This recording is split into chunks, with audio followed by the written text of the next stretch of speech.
एक तरफ आई love Mohammad campaign चल रहा है,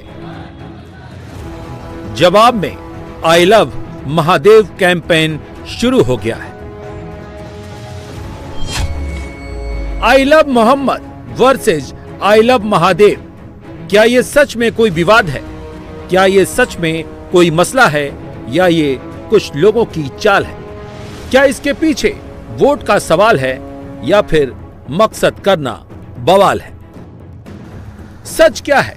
दरअसल इस मसले की शुरुआत आई लव मोहम्मद कैंपेन से शुरू हुई,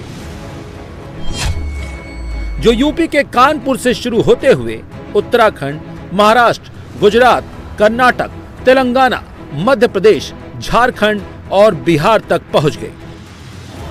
अब सवाल है कि इसका पहला सिरा योगी के कानपुर से क्यों जुड़ता है? दूसरा सिरा महाराष्ट्र के रजा अकादमी से क्यों जुड़ता है? तीसरा सिरा हैदराबाद के ओवैसी से क्यों जुड़ता है? चौथा सिरा उत्तराखंड के काशीपुर से क्यों जुड़ता है? पांचवा सिरा झारखंड से क्यों जुड़ता है? छठा सिरा कर्नाटक से क्यों जुड़ता है? सातवां सिरा गुजरात के गांधीनगर से क्यों जुड़ता है? और सबसे अहम आठवां सिरा बिहार के चुनाव से क्यों जुड़ता है? ये सब बताएंगे, लेकिन सबसे पहले I love Mohammad versus I love Mahadev campaign का सबसे फ्रेश सीन दिखाते हैं, जो गुजरात के गांधीनगर में शुरू हुआ और एक बड़े फसाद तक पहुंच गया।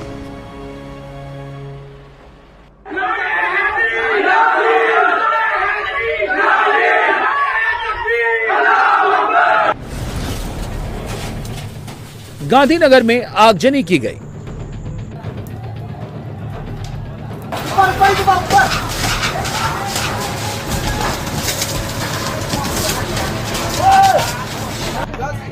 गांधीनगर में गाड़ियां तोड़ी गईं। 10 गाड़ियां टूटी, 10 बीमल बहन की गाड़ी से। गरबा पंडाल पर गांधीनगर में पत्थर चलाए गए। गांधीनगर में पुलिस पर पत्थरबाजी की गई और पुलिस के सामने नारेबाजी भी हुई।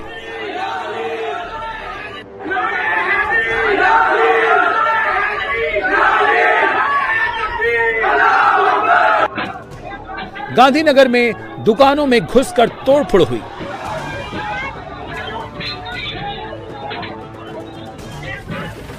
दुकानों को फूंक दिया गया।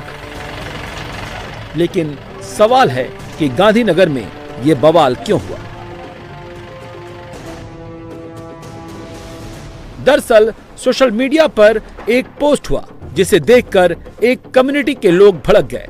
इतने भड़क गए कि भीड़ ने गांधीनगर के बहियल गांव को हिंसा की आग में झोंक दिया। आखिर में उस पोस्ट में ऐसा क्या था? बताया जा रहा है कि एक हिंदू युवक ने एक पोस्ट पर आई लव महादेव का स्टेटस लगा लिया। अपने व्हाट्सएप स्टेटस पर उसने लिखा था कि सभी को आई लव महादेव का स्टेटस लगाना चाहिए, क्योंकि आजकल मुस्लिम लोग आई लव मोहम्मद का स्टेटस लगा रहे हैं। उनका विरोध करने के लिए हमें महादेव का स्टेटस लगाना चाहिए। इसमें अभी पुलिस के द्वारा भी इन्वेस्टिगेशन किया जा रहा है, क्योंकि जो विवादित पोस्ट थी वो भी पुलिस ने देखी है। उस विवादित पोस्ट में यदि कुछ इस तरीके का था भी, तो वो पुलिस उसके लिए काम करती है, एक्शन लेती है, एफआईआर दर्ज करती है। उस पुलिस के सामने जो भी जिनके भी सेंटिमेंट्स हर्ट थे उनको आना चाहिए था, बट वो नहीं आकर और इस तरीके की जो क्राउड मेंटलिटी में आकर और इस तरीके की जो कार्रवाई की है, तो इसके पीछे क्या कोई कॉन्स्पिरेसी थी? इसके पीछे क्या किसी ने लोगों को इस संबंध में मोटिवेट किया है? इसके बारे में अभी तहकीकात चल रही है, और जो भी लोग जो मोटिवेट करने वाले, इंस्टिगेट करने वाले भी लोग थे, उनको भी पुलिस पूछताछ करेगी और उनके खिलाफ भी जो सख्त से सख्त कार्रवाई करेगी। बस फिर क्या था, ये बात मुस्लिम कम्युनिटी के लोगों को नागवार गुजरी। बहियल गांव में खास समुदाय पर धावा बोल दिया गया। ये जो बवाल है ये पूरा भैयल गांव की इस गली से शुरू हुआ जहां पे ये जेरोक्स की दुकान है। आप देखिए इस दुकान को किस तरह से तहस नहस कर दिया गया है। दुकान में आग लगा दी गई और ये देखिए पूरी की पूरी दुकान जो है उसको तोड़फोड़ कर दी गई। मामला ये है कि जो आई लव मोहम्मद की पोस्ट चल रही है देश भर में, उसके संदर्भ में इस दुकान का ओनर है जो लड़का, उसने आई लव महादेव की एक पोस्ट की जिसको लेकर के गांव के जो मुस्लिम समुदाय के लोग हैं वो यहाँ आकर के इकट्ठा हो गए और उसको घेर लिया। वो तो यहाँ से भाग गया, लेकिन गांव जो ग्रुप था उसने दुकान में तबाही मचा दी। कहा जा रहा है कि गांधीनगर के बहियल गांव को देर रात जला दिया गया था। इस गांव में मुस्लिम आबादी डोमिनेट करती है। बहियल गांव की डेमोग्राफी की बात करें तो यहाँ की आबादी 10,000 है, जिसमें 70% आबादी मुस्लिमों की है और 30% हिंदू है। फिलहाल इलाके में तनाव है और अब उपद्रवियों की पुलिस तलाश कर रही है। सीसीटीवी फुटेज के जरिए फसादियों की पहचान की जा रही है। अब तक पुलिस ने 60 उपद्रवियों को हिरासत में लिया है। लेकिन सवाल है कि क्या I love Mohammad versus I love Mahadev campaign मामला सिर्फ धर्म का मामला है या इसके पीछे देश में कोई बड़ा बवाल करने की साजिश है, या इसका मकसद सियासी है, चुनावी है। ये बात हम क्यों कह रहे हैं? क्योंकि बात अब सिर्फ 2 कम्युनिटी तक नहीं रह गई है। I love Mohammad versus I love Mahadev campaign से वोट जुगाड़ने की कोशिश शुरू हो गई है। मुस्लिम वोट की सियासत करने वाली पार्टियां मुस्लिम वोट खींचने में लग गई हैं और हिंदू वोट की पॉलिटिक्स करने वाले हिंदू वोट का जुगाड़ करने में जुट गए हैं। हिंदू मुस्लिम की सियासत करने वाले नेताओं के टाइमलाइन पर जमकर I love Mohammad versus I love Mahadev चल रहा है। सबसे पहला सैंपल हैदराबाद वाले भाईजान असदुद्दीन ओवैसी की टाइमलाइन पर नजर आया। ओवैसी इस वक्त मुस्लिम वोट के गढ़ बिहार के सीमांचल में यात्रा निकाल रहे हैं, जहां उनका अपना एक सॉलिड वोट बैंक है। सोशल मीडिया पर ओवैसी का ये पोस्ट तब आया जब कानपुर से 4 सितंबर को ईद मिलादुन्नबी के दिन आई लव मोहम्मद नाम के बैनर पोस्टर सबसे पहले दिखाई दिए थे। बात तब बढ़ गई जब लोकल हिंदू संगठनों ने इसे नई परंपरा बताते हुए ऑब्जेक्ट किया। मामला बिगड़ता देख पुलिस ने दखल दिया, बैनर हटा दिए गए। लेकिन बात तब ज्यादा बिगड़ गई जब 9 सितंबर को कानपुर पुलिस ने एक एफआईआर दर्ज कर दी, जिसमें कुछ मुस्लिमों के खिलाफ सांप्रदायिक सौहार्द को बिगाड़ने का केस दर्ज कर लिया गया। जैसे ही कानपुर में पोस्टर लगाने पर एफआईआर की खबर सोशल मीडिया के जरिए देश भर में फैली, मुसलमानों ने इसे धार्मिक भावना से जोड़ दिया।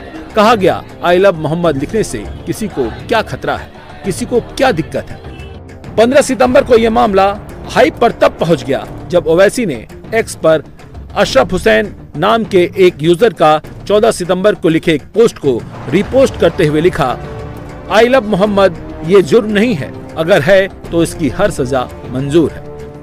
नतीजा ये हुआ कि ओवैसी की पोस्ट के साइड इफेक्ट यूपी में दिखने लगे। यूपी के उन्नाव, महाराजगंज, कौशाम्बी, लखनऊ में भी लोग प्रोटेस्ट करने लगे। महाराष्ट्र के मुंबई और नागपुर में प्रोटेस्ट हुए। उत्तराखंड के काशीपुर में प्रोटेस्ट हुआ। गुजरात के गांधीनगर में प्रोटेस्ट हुआ। सोशल मीडिया पर hashtag I love Mohammad trend होने लगा। मुस्लिम वोट की सियासत करने वाले ओवैसी जैसे नेताओं को आई लव मोहम्मद कैंपेन के जरिए मुस्लिम वोट को अपने पक्ष में करने का एक मौका मिल गया। मोदी नीतीश के खिलाफ ओवैसी महागठबंधन का हिस्सा बनने के लिए बेकरार हैं, क्योंकि उन्हें बिहार में खास तौर से सीमांचल में मुस्लिम वोट बंटने का खतरा दिख रहा है, क्योंकि तेजस्वी की तरफ से ग्रीन सिग्नल नहीं मिल रहा है। लिहाजा अब ओवैसी अकेले ही ताल ठोक रहे हैं और अब सीमांचल में AIMIM की पतंग को मजहबी हवा में उड़ाने की कोशिश में जुट गए हैं। आई लव मोहम्मद पर अब खुलकर बोल रहे हैं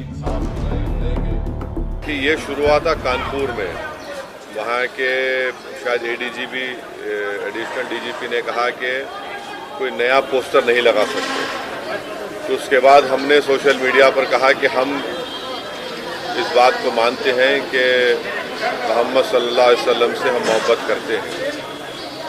हर मुसलमान मोहम्मद सल्लल्लाहु अलैहि वसल्लम से मोहब्बत करता है, इसलिए कि उसके ईमान का हिस्सा है। अगर हम मुसलमान हैं और अगर हम अल्लाह को जानते हैं तो वो मोहम्मद सल्लल्लाहु अलैहि वसल्लम ने हमको सिखाया है कि अल्लाह है जो ज़मीन व आसमान का खालिक है, तुम इसकी इबादत करो, किसी और की मत करो। हमको उन्होंने बताया है कि तुम्हारा ईमान उस वक्त तक मुकम्मल नहीं हो सकता जब तक कि तुम मोहम्मद सल्लल्लाहु अलैहि वसल्लम को अपनी दुनिया की हर चीज़ ज़्यादा नहीं चाहोगे। ये तुम्हारे ईमान का हिस्सा है। और आर्टिकल 25 में फ्रीडम ऑफ रिलीजन है, तो संविधान में फंडामेंटल राइट है, इसको आप कैसा छीन सकेंगे किसी से। और ये क्या बात है कि नया पोस्टर कैसा लगाए, जो यूपी में क्या गलत है एकदम।